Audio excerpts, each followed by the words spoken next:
How y'all doing? You've gotten to see Chris Middleton a lot in the last 2 years in the postseason. Just what makes him such a difficult cover?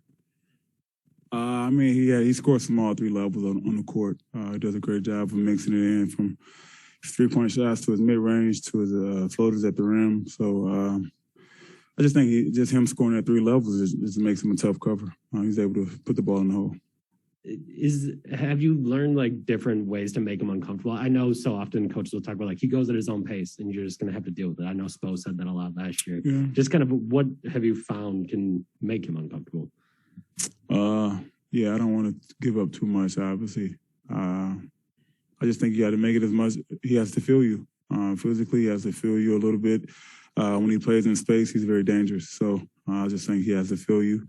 A lot of different coverages at him, but I think first and foremost, he has to feel the presence on the ball. And then from there, you mix it up. I just have two things quick. First, without getting into too many specifics, since you just said you don't want to do that, what did you guys do against Giannis to kind of, obviously he still had a good game, but he didn't quite have the same success he had in games 2 and 3. Was there anything you guys changed up to try to keep him from getting to the rim quite as often? Well, we're trying to defend our paint. Obviously, these guys have been living in our paint the past few games. We're trying to not give as many driving angles. Trying to do a good job of the guy on the ball, and obviously, as well as help side and guys behind the main defender. So we're just trying to take away our driving angles for him as much as possible and protect our paint. And obviously, Chris is pretty good with the ball, 98% of the time. Did they do anything specific to kind of get him out of rhythm in Game 4, or was that just a one-off uncharacteristic thing and it'll be back to normal in Game 5? I think offensively we did enough to win the game. I think our mindset is totally different. Offensively, we feel like we did enough to win the game, and we know how to attack these guys offensively. I think our issues is other areas of the game. I'm curious, last year you guys went up 2-0 against them when you were at the Heat, and they didn't respond. This year they did. What do you feel like is the difference with this year's Bucks team as last year's? The stakes are higher. This is the finals, so they're going to respond. Both teams want it. Each guy on each team wants it, so they responded to it. He tipped their hat off to him. We'll go to Olivia on Zoom for questions over Zoom. Okay, we're going to start with Mark McClune from Channel 3, Channel 5 News, followed by Cody Cunningham. Hey, Jay, when you look specifically at the turnovers from last game, what's the discussion in about, protecting the basket better, and how do you kind of implement that next game here? I mean, well, we haven't had that problem all year round, so it's rearing his head right now, and it's very simple. Just get back to playing the ball that we know how to play, especially with the ball in our hands. I don't think it's too much of what they're doing. It's just us killing ourselves and having mental lapses throughout the game, which is causing us to turn the ball over. So, like I said, we haven't had this problem. We've been a good team to take care of the ball all year, and we're going to get back to that.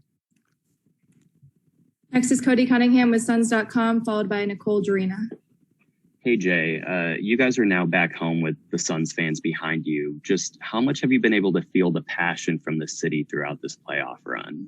Yeah, it's been great. It's been a great momentum to have our fans in our building. We felt that right when we started to bring fans in the building during the regular season. We felt the support.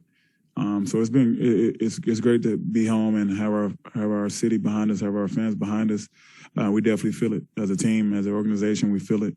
We feel the cheers from our fans. Not even in the arena, just outside of the arena, outside the city. You feel the support that we have throughout the city. So it's great to come back home and play the next game in front of our home crowd. And this late in the season, beyond the physical fatigue, how much is this going to be a test for, the team's mental fatigue? And how do you go about staying mentally strong, locking in, and, knowing this is now a best-of-3 series? Well, you take it one game at a time. Obviously, we've been doing that all season, all postseason. We've been preaching it and living by that. So this is no different. This is one game at a time. You don't look ahead of games. You don't look back on games unless you're trying to fix some situations, and that's what we've been doing the past few days, is trying to find solutions for what's been going on the court. So we're just looking forward to tomorrow, taking it one game at a time, and letting the rest of it take care of itself. But our focus is one game at a time, one possession at a time, and we'll be fine. Next is Nicole Jarena from Puerto Rico. Hi, Jay. A quick follow. How much impact have the fans in the games when you compare with the bubble? What is your message as a veteran to the guys in this position?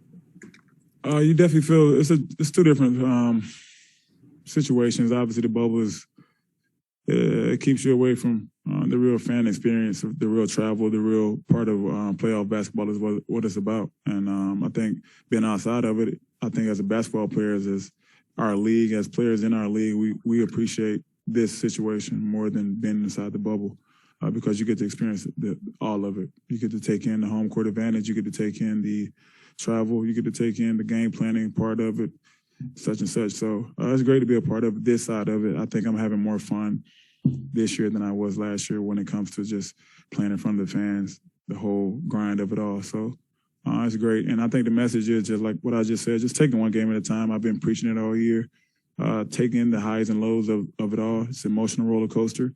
Just take it in and be as prepared as you can as individuals, as players, as teammates. Just be as prepared as you can each and every game and play hard. So that's the message I've been given.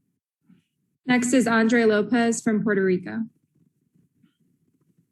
Thank you. Jay, the good to great mentality that this team has been well documented over this last season. Going into game 5 of the tied series, what do you think will be the key for you guys to once again take that step from good to great? Like you said, I just think just finding the best shots on offense and defensively, just making it as tough as possible for your opponent. I think doing it collectively, not just individually, doing it collectively on the court on both sides of the ball is key to us winning the next game. Is just doing everything collectively, trying to find the best shots on the court offensively and defensively, just getting stop after stop, doing it as a group, as a team, collectively for a full 48 minutes. I think that should get the job done. But at the same time, the whole message is about doing everything as hard as we can, each and every possession.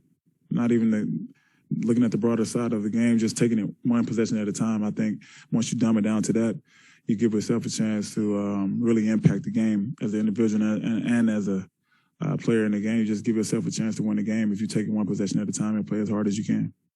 Thanks, Jay. Thank you, guys.